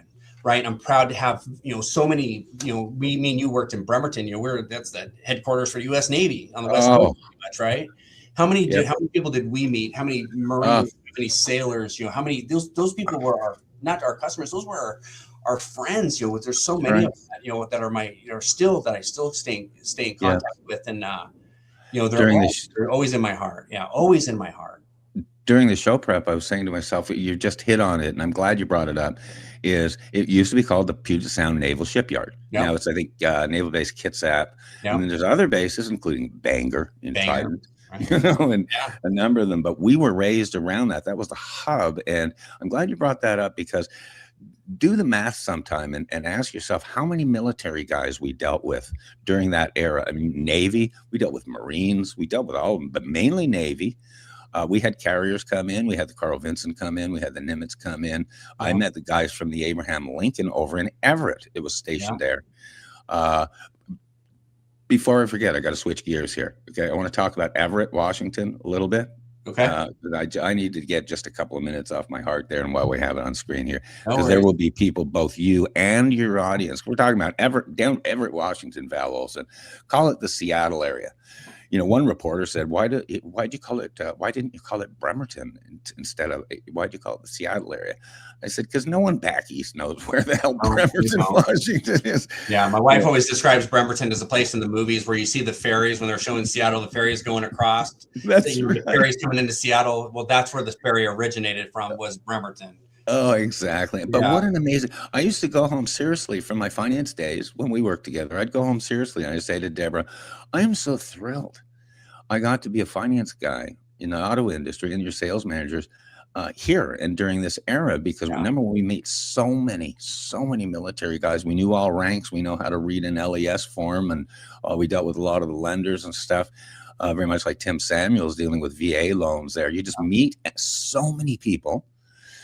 Military plus, and you also know the pulse of the entire community, even a lot of the gossip and stuff. You were being inside an auto dealership. It was a great experience. It was, and Tim is a great example. I'm glad that you got to have him on your show. But I mean, he really is serving that community like nobody else. He is such a great kid. And I kid anymore, but he's such a great man. And such a great dad. He's probably, stand-up wise, he's such a great guy, but there's not a bigger advocate in that county Right. for veterans than there is, than he is, for sure. Yeah. Tim Samuels. Yep. Shout out to Tim Samuels. Yes. You're a rock star, man. You're right. He runs that veterans breakfast. I think it's going to be like 5 million people next one. He's really working it hard, and good for him. I wanted to total switch gears because I wanted to get it on the record. A special shout out. I know Everett, Washington. A lot better than people might have known, but not in recent years. About 20 years ago, Everett, Washington, and I want to shout out to, I just love this, Angels of the Winds Arena, baby. Yeah. Home of the tips. That's home of the tips. Oh, baby, silver tips. Yeah, we're a big sponsor of the Silver Tips. Yeah, we're in the playoffs. We're in the second round of the playoffs. They dominated. They dominated this division this year. Listen to you. We got you passionate. I always used to say, I don't care who you marry as long as you both love hockey, right? But this arena, I'm going to tell you, Eric, it's close to my heart because it was opened in 2003, and starting in around 2001, I made I did business evaluations, due diligence on every single ice arena in Washington State, because I happened to be building an ice arena at the time. So I went over to Everett. Now here you go. I evaluated that ice arena before it was even born. Wow. And shout out to the Silver Tips and stuff. It was a magnificent operation. I learned a lot kind of from the inside. It turned out to be, I think, $71 million. I mean, lots of money, but just total shout out, and to anyone associated and affiliated with it, because they went world class. They went, they did a truly hybrid type of rink, obviously regulation hockey and all that stuff. But they've had the Ringling Brothers in there, Barnum and Bailey Circus, total community deal. So without knowing them personally now, I just say shout out, because that's what a rink is supposed to be. That's what it's supposed to be, involving the community. Shout out to the Silver Tips, and also to the Seattle Thunderbirds. Meaning, speaking of competition, I was really close and with those guys as well. So big shout out to them and to everybody affiliated. And I would wager at your dealership in good old Everett, Washington, bet you see or feel a lot of that ice arena's presence. Absolutely. I always tell a story when we very first bought the store. I was sitting at the Ram up in Lake Stevens, where we had bought our house, having a beer with my wife, and talking to some stranger sitting next to me, and I'm saying, hey, I just opened up a business here in Everett, Washington. Tell me about the people that live around here. What do they love? They love the Aqua Sox, and they love the Silver Tips. There you go. So if you support the Aqua Sox and the Silver Tips, you're going to be okay by the people that live around here. And so I tell that story because it's above my door. You can't see it where the angle the camera's pointing at me, but above my door is a goalie stick from the Silver Tips, signed by the Silver Tips from a couple years ago. How nice! They made me my own jersey. I got my own jersey. I got more hockey pucks, and I don't than I probably know what to do with. And I'm sitting on a show with two Canadians talking about hockey, so I feel like I've made it. I'm almost like an honorary Canadian today. Isn't that great? I joke with Sheriff Mark Lamb. I joke with him. I said, remember, Greg Meekin's your secret campaign advisor and token Canadian. Yeah. I'd asked Deborah this morning, can you imagine Topeka, Kansas, 42 years ago or whatever, 50 years ago, that God comes down and says, hey, Deb, I'm going to introduce you to a Canadian hockey player. She would have said, I'm not interested, pass. I said, that's where I always felt like, for me, I love my Canadian friends. You've always been one of my dearest Canadian friends, but I don't know, I don't think it's just the hype, but I've never met nicer people than I've met, when we talk about, but this team, I'm telling you, Greg, this team this year, they're going to win it all. I was there last year. They missed the finals. I was there for the game 7, and they missed out in like the last 2 minutes, but they have absolutely annihilated everybody. And that crowd is there for it. They sold out the last 5 games in a row. Wow. Filled up that arena, and they all have their cowbells. I mean, it literally, you get a big Tylenol with you, because those cowbells never stop. You're getting it all. They're maniacs. Those Silvertip fans are maniacs. You're getting it all. I mean, that's yeah. a capacity, 10,000 capacity arena, but you're feeling like I will say, I was raised in Montreal with our 24 championships. Thank you very much. But same thing. Yeah. Once you've gone to, and I've always said to my American friends when I came down here in '83, you got to go to you got to watch playoff hockey. Oh yeah. And in this case, you're watching it just for folks out there.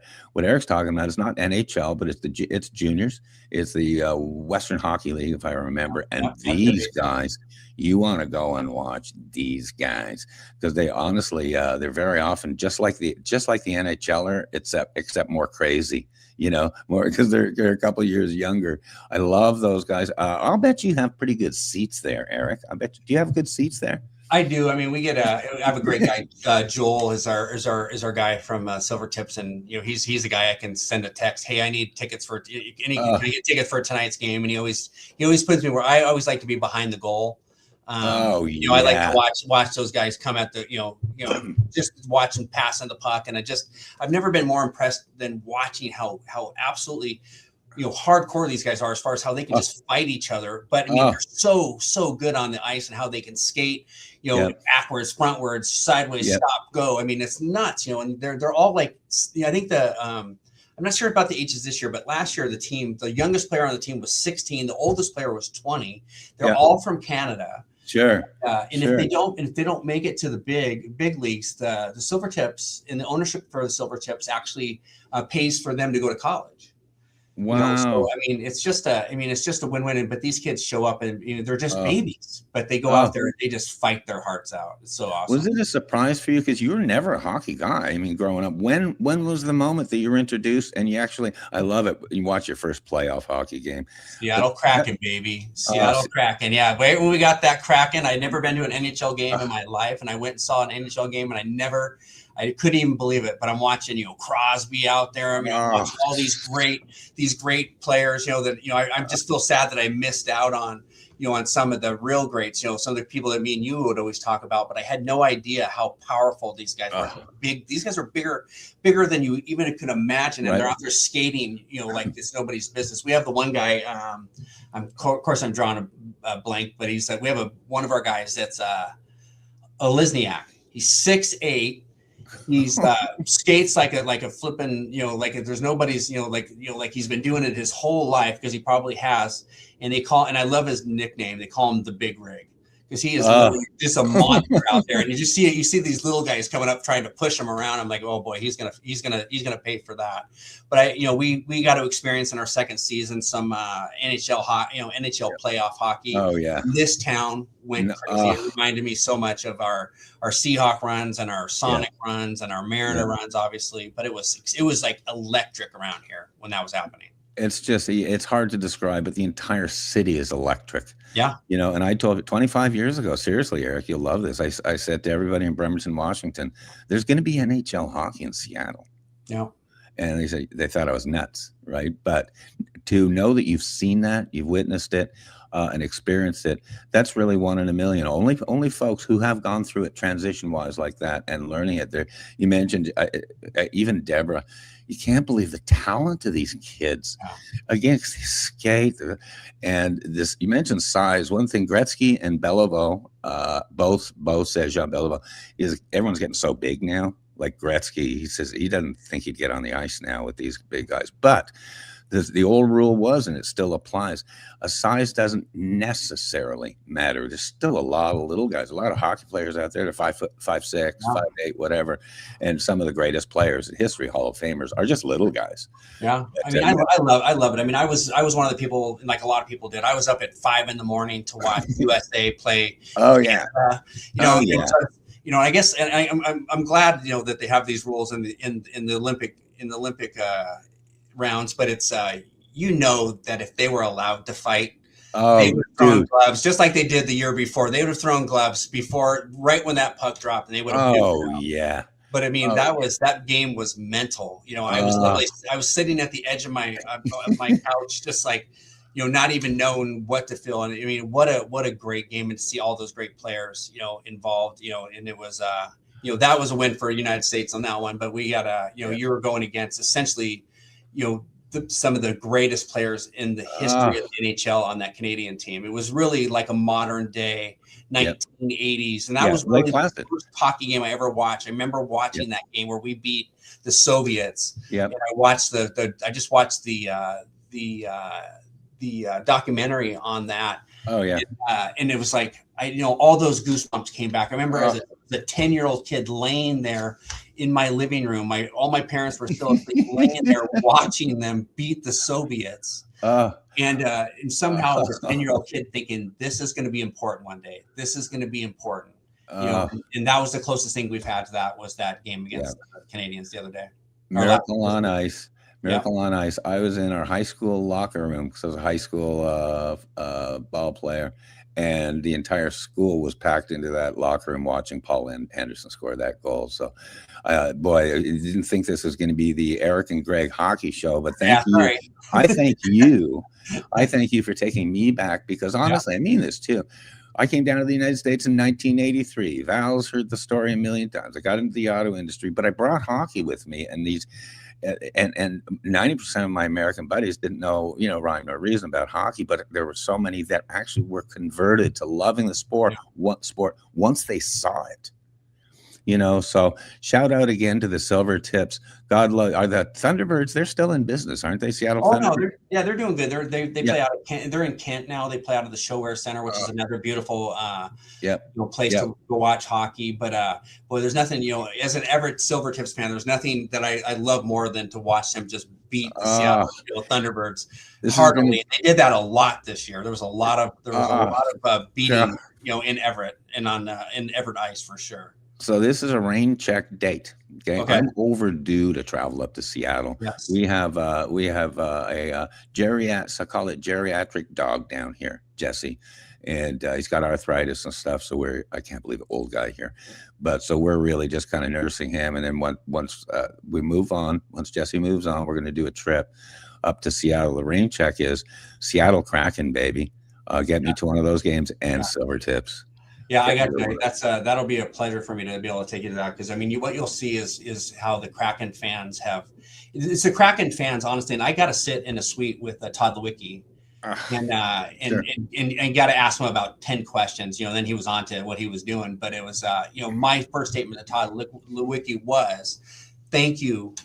For doing what you did for this community, and thank you for getting the Kraken here. But it's because of what he did, and because of those maniac fans that we have at the Kraken, at the Climate Pledge Arena, is why we're going to get the Sonics back. He showed the world, what great fans Seattle has, and I can't wait till we can get him into the playoffs again. I can't wait till we can, one of these days, just like we got to hold up the Lombardi Trophy. I can't wait, to see the Stanley Cup in Seattle. Dude, imagine, it's a date. This place will go nuts. Seriously, because you've heard this before. In '83, when I came to Seattle, I said to all my Seattle buddies, "What's with your guys' tolerance of losing?"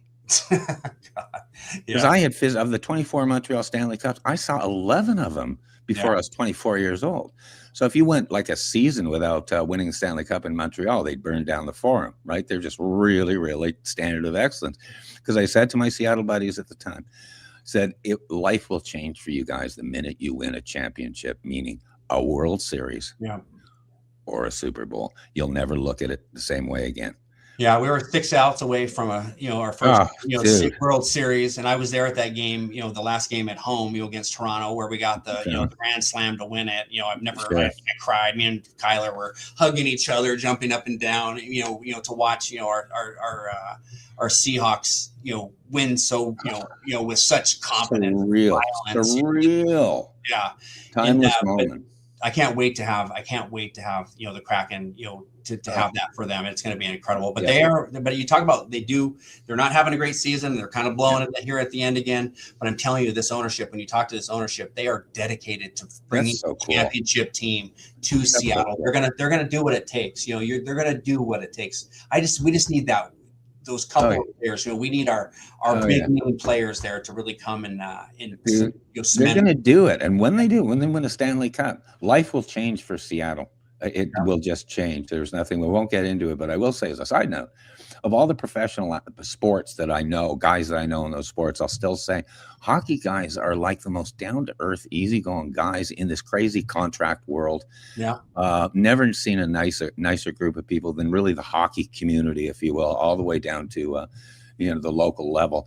I'm gonna have Val. Hey, Val Olsen, I can't believe you've been sitting back there watching us blabber. This is awesome. All right, Val. Val, take a minute if you would, single screen on Val. Let's do a quick summary of where we are to this moment in the show. Once again, maybe remind everybody where we're streaming out to. Boy, this is over an hour and a half, baby. See, long form. This is overtime. Yeah, I'm very grateful for you guys giving me this much time. I know we covered a lot of ground, but I am very grateful. Thank you so much. I said to you, Eric, before the show, I said, the beauty about radio, to me, it's like game time. You do kind of have to prepare for it and stuff, but the show takes on a life of its own, always. Yeah, and I know we covered a lot of ground, but I am, and thank you again and I know Val's going to go over everything we talked about, but, I just want to say it as many times as I can. Thank you for letting me talk about my dad. Thank you, for letting me talk about my son, thank you for letting me talk about these great foundations that we support and, and plan to continue to support, forever and ever. Erica, we won't be signing you off yet. We're not going to close out. I do like to take a break, especially in those old military guy shows. Continue mission. They got all the old. Everyone's a captain or a colonel. Wore them out. And I say we need Val. We need Val here to give us a break in the action, to have a nice voice in between all of our voices. You should have heard some of those 2-hour veteran shows, dude, on Friday night. Hey, I'll leave it at that. Thank you, Val. So it was great to have Val really and do what she's going to do. Take a couple of minutes, Val. Kick back, go main screen. So Eric and I will just kind of sit back and listen to you do a summary. Well, thanks so much, Greg. I have really enjoyed the show today. We've covered so much ground. And I think what really touched my heart is around here, we celebrate our vets every single day. And we are losing so many at home. So they go away, they fight for us, willing to lay their lives down, and they come home and suicide rates are through the roof. And oftentimes we don't know what to do, whether we're family or we're just appreciative of the sacrifice that they're making. And so Eric shared today about an organization that I want to highlight because it's dealing with PTSD, but it's called Permission to Start Dreaming. Wow, what a change from the stigma of PTSD to, a new mission. And that's what we do here at Continue Mission. Your mission never stops.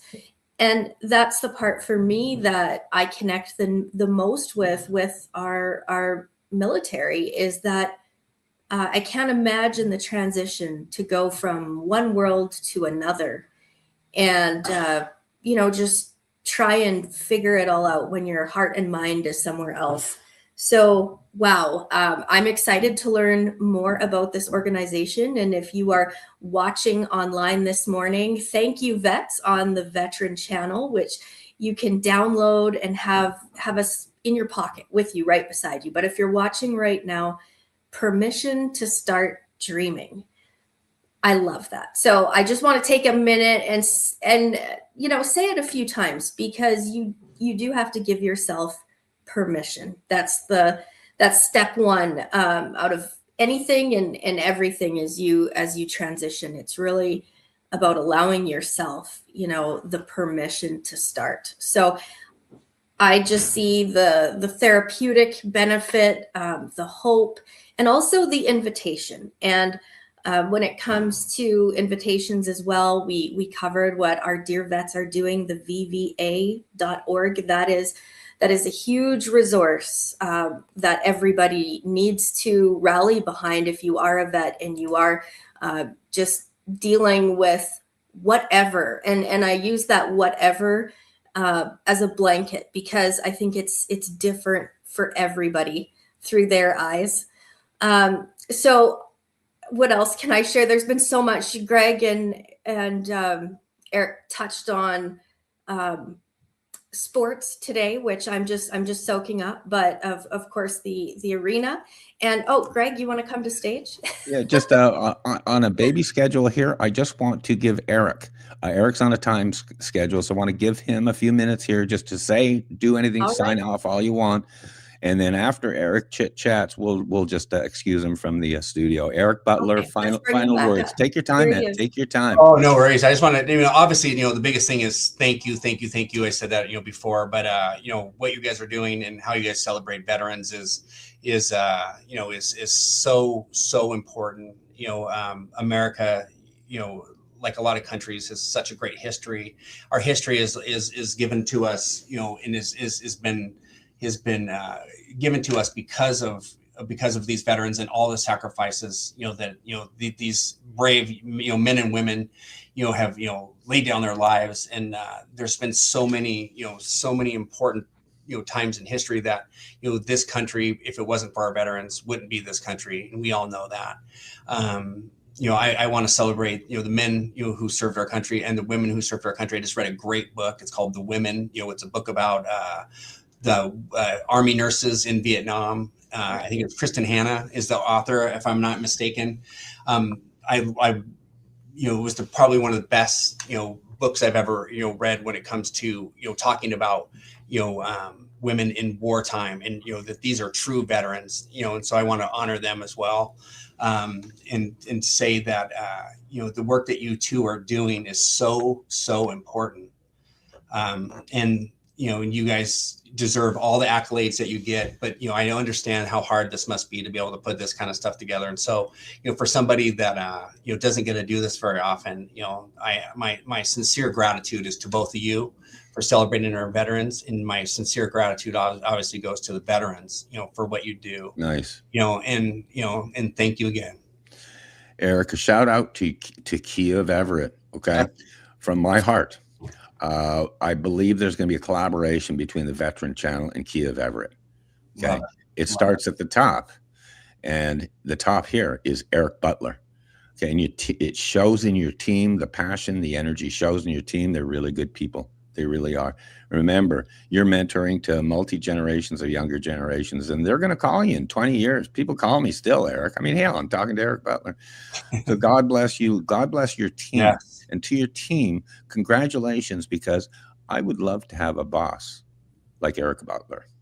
Thank you so much. That means a lot to me. Like I said, it's been a heck of a journey. 34 years in August. I've been in this business, and if it wasn't for people like you, Greg, I probably would have gone back to selling shoes, and I was good at selling shoes, and I was very good at that. Oh. So yeah, I love selling some shoes, Val. I was very good at women's. You were. There's a whole show there. I can pick out the perfect shoe for you. Just show me the outfit. I'll go find you the perfect shoe. I was there's a whole show there called Erik Butler, Kinney Shoes. Seriously, there's like a big backstory there too. You were a rock star even when you were a kid, man. I was. God love you. Thank you. I'll let Val say her goodbyes to you too, and take care, Erik. Yes, absolutely. Well, thanks so much for being here today, Erik. I was just gonna, put Greg backstage one more time before I let you go here. Okay. And Greg was called a national treasure last week on our show, and I believe he truly is, because he carries the embodiment of all the generations. I've never ever found anyone who does it like him, and I just wondered what you thought of that. You've known Greg a long time, so when you hear him talked about as a national treasure, what do you think of that? Well, I mean, he is somebody that is very meaningful. Somebody who's been a big part of my life. But you talk about those first times you meet somebody and those first interactions. He was one of the first guys in the position that he had that told me it was okay to operate the way that I was operating. Guns ablazing, moving faster than I probably needed to. But he accepted me for that, and he supported me in that. And he was a guy that, even if I didn't think I had something, he would sit there and find the gold. He would find the he would find, the silver lining for me and help me keep moving forward. And he's a guy that, he's been married to his beautiful wife for a very long time. He's got great kids. I'm just glad and so proud, to say that I know him and that I got to be, part of his story, but he's definitely a big part of my story. So the whole national treasure thing is not a stretch by any means. He's a mentor to many, and he's very humble when it comes to that. I don't know that he'll sit there and take a lot of credit for that, but I'm telling you, there's been more than a few times that I've called him, and not really meaning to call him to sit there and tell him about the issue I was having or the problem I was trying to solve. But that was definitely my modus. That's what it was going to come out. It was more, let me talk to my friend. Let's talk a little Seahawks football. Hey, by the way, let me run something past you. And he always listened, and he always gave me the advice, and I always took that advice. And I, every time I used it, it always helped me get out of, a few situations, or help me through a few situations. And this isn't just car business stuff. This is life stuff. This is raising your kids. This is, being a good husband. This is, being a good, citizen in your area. And so he is definitely a national treasure to me and to my family, for sure. I love that. Well, I'm going to give you the last word. If there's anything else you'd like to share, a shout out to your team that's busy working behind the scenes, and then we'll let you go. To my shout outs to my sister, Erik Butler. Thank you for providing all those pictures and digging through your storage unit to go and get those. Her and her husband, Tracy, are such amazing people. Thank you for getting all that stuff, and hopefully I did, the dude proud today. You can always bring your Kleenex to a show. Seriously, you start talking about your dad, my dad. Well, honestly, there's probably 3 or 4 or 5 more shows that we could be in our arsenal here. Eric, thank you very much. Definitely tough, but I'm glad I got to do it. So thank you guys. You guys have an awesome day. Thank you. We'll cut them backstage here, Val. Every single time we do a show, we say, wow. I honestly, we're going to be closing on 2 hours any minute, which I am just so thrilled. I'm so thrilled. Yeah, it flew by today. Oh, and unreal. Sorry I missed your hand signals, but there was a lot to share. There was a lot. He covered so much, but wow, what a environment that he strives to create wherever he is. Obviously, whether it's work or home or in the community. But I love that permission to start dreaming. Whether you're military, you're law enforcement, or you are just someone who stumbled onto us today, maybe on YouTube, because we're streaming on YouTube, on Facebook.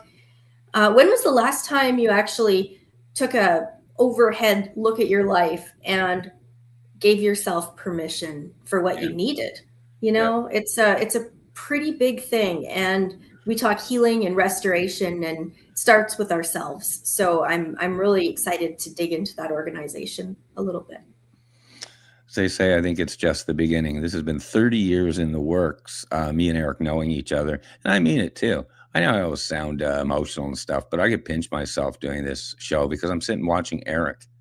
Much like Tim Samuels, we had him on. I'm saying, wait a minute, what a well turned out man. What a ducks in a row guy. Tim Samuels. There he is. God, Tim Samuels, shout out, man. He's a VA mortgage guru on Silverdale, Washington. Tim Samuels. We had him on for a full show. Check it out on my YouTube. Former United States Marine. And you know it when you talk to him. You know he's a Marine when you talk to him. So, but I'm going to actually start rapping here, Val. It's just been amazing. I'm going to start rapping, saying thank you to everybody out there. This is going to be really an interesting show. We've been doing this for, again, years. But this is likely going to set records as the youngest audience, because that audience up in Seattle, Everett, and the Seattle area, there was a lot of enthusiasm, even just with the announcement of the show coming up. So they're going to be probably a record of youngsters watching. They'll probably be a record reach, because this is going right into the Pacific Northwest, and generally waters that I don't navigate much anymore because I'm down in Arizona. But so this can be a very, very interesting show. It usually takes about a week or 10 days for us to really, for all the analytics to fall out to know where all the reach of the show went. But it's going to be interesting. So all of you folks, especially for the ones who are listening for the first time, if you weren't impressed with Erik Butler, boy, I'll tell you what, he was just awesome. He exceeded my expectations. Because again, it sounds reflective, but I go back, I just remember when he was 26 years old, just a kid, but what showed then is what shows now, and even beyond my expectations. So I pinch myself and thank God every day that even I'm around to do these shows, which is something I love more than anything I've done in my life, is doing these shows. And I thank God I was able that Erik Butler's still around to do these shows and to come where he's come. There's a lot of 55-year-olds out there that didn't make it. So I always count my blessings to connect like that. But just to realize that, and you'll find this, Val, you're 45, when you're in your 60s and 70s and stuff, you'll find out real clearly of what your reach was and how many people continue reaching back to you. And that's the blessing. As they say, the bigger I get, the smaller I'll stay. And it's for reasons like that, and it's reasons like this show. So I'm just going to do my sign off, and then Val, you take maybe 1 minute, maybe 2, if I allow you, and then just take the show out. But what I do say to everybody, and I've said this to Erik, and I say this to everybody, and I say it every show: wake up in kindergarten every day. There's so much to learn and so little time. Because before you know it, you're in first grade. God love you. Thank you, everybody. Thank you, Val. Take us out. That never gets old. I apply that every day, but there definitely is something to be said just by taking that perspective and really just waking up in kindergarten every day. And that's what we do around here. Thrilled that you could join us. If you're watching on the Veteran channel, don't forget to download the app. You can find it on Apple, Roku, Prime, and also Greg Meekin's YouTube channel. So if you're joining the show late, we're available on demand. And Greg has it down to just an art, short snippets on his YouTube channel. And I want to thank our guest today, Erik Butler. And for all of you who have served, who are serving now, or who are coming home, we see you, we hear you, and we are here for you. So your mission starts now, and we are actively recruiting. Welcome to Continue Mission Radio with Captain James McCormick. By veterans, for veterans. Guest hosts tonight are author Greg Meekin and Miss Val, our military radio gal. Continue Mission starts now.